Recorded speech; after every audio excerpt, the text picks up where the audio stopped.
Southwold. Now, it's January here in the UK. It's snowing, which we couldn't have really planned, but we're going to go with it anyway. It just shows what a contrast a different time of year can make to a location anyway. But let me talk about Southwold. Why did I come to Southwold and make the short film? Well, it was the first outing I had with the BlackMagic cinema camera, so I wanted to put it through its paces. But I'm never one, and James and I are never one to just go and test a camera by, shooting the old ducks in the park. We like to put something, a bit more interesting together. And I'd wanted to make a kind of parody or a study of English seaside life for quite some time. These coastal towns like Southwold are up and down the UK.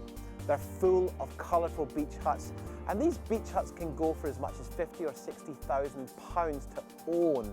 They're like really, really precious real estate. I don't quite get it myself, but they're very popular. So what did I want to do? I wanted to kind of test the camera's raw capability to just understand what I could and couldn't do. Now what's interesting is the sea just behind me here is brown, and that's the colour it tends to be. Now you'll notice from the graded version of Southwold that the sea doesn't look brown, and that's because I graded it. Because I shot raw, I was able to have all the information recorded, which means I can change every single pixel in that brown sea and turn it into that kind of aqua green marine colour that I ended up putting it in. Now, interestingly, just over here was where the lady in the pink hat was swimming. You wouldn't catch me in that any time of the year, but basically that's where we did the swimming shots. Just behind me over here, you've got the Southwold sign, where obviously we featured that heavily as well. The pier, the beach down here. I didn't use this rig specifically. I had a much more streamlined rig. I'm using this today because I find one of the things I learned from that film was about how critical it is to measure exposure. And also the rear of the screen is not particularly bright, and so in order to see what I was filming, I had my kind of jumper over my head, and you'll see in this still image here, to kind of see what I was doing. It helped me focus in on the image. I'm now using a lovely Marshall monitor which gives me waveform, audio meters, and a nice good image to measure off. But talking about the film itself, I didn't cover a huge amount of ground whilst I was filming. I parked the car sort of 400 meters that way, and I walked maybe a couple of hundred meters this way. So the whole thing was made probably within about a 500 or 600 meter length of promenade. And I really do believe that you don't need to go very far to make interesting looking films. I was using, I think, a 7-200, a 16-35, and a Sigma 8-16.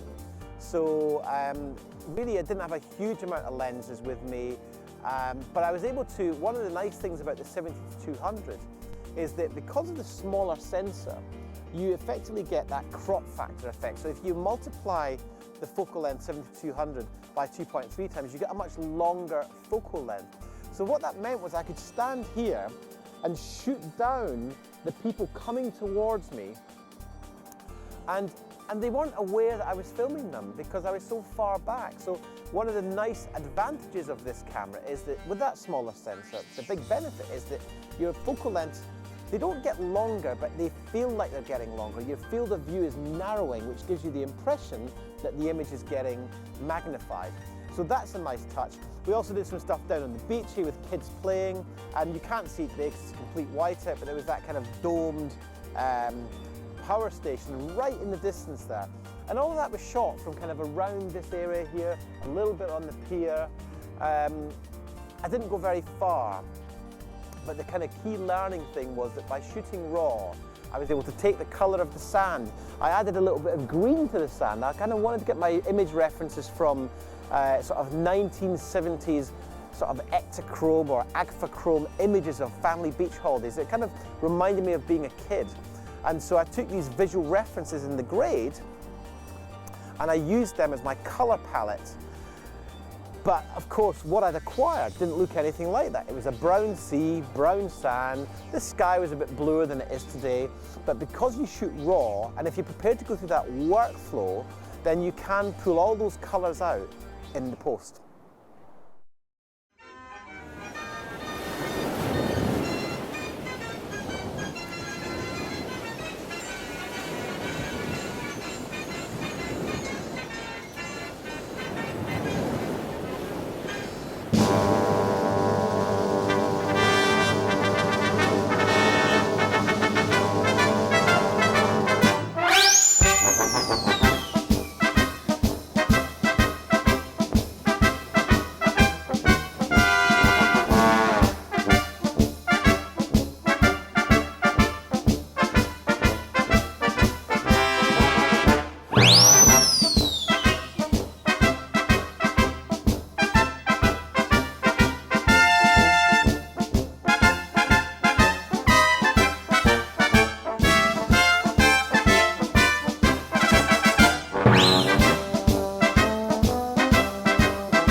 I think if there's a star of Southwold, apart from the characters that I filmed on the beach and on the promenade, it's got to be the beach huts.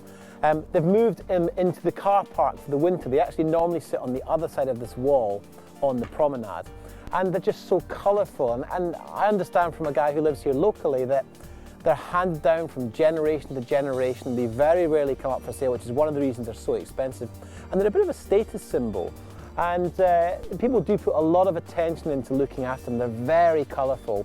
And one of the things that attracted me to them in the first place was this rows and rows of colour and texture and aged wood.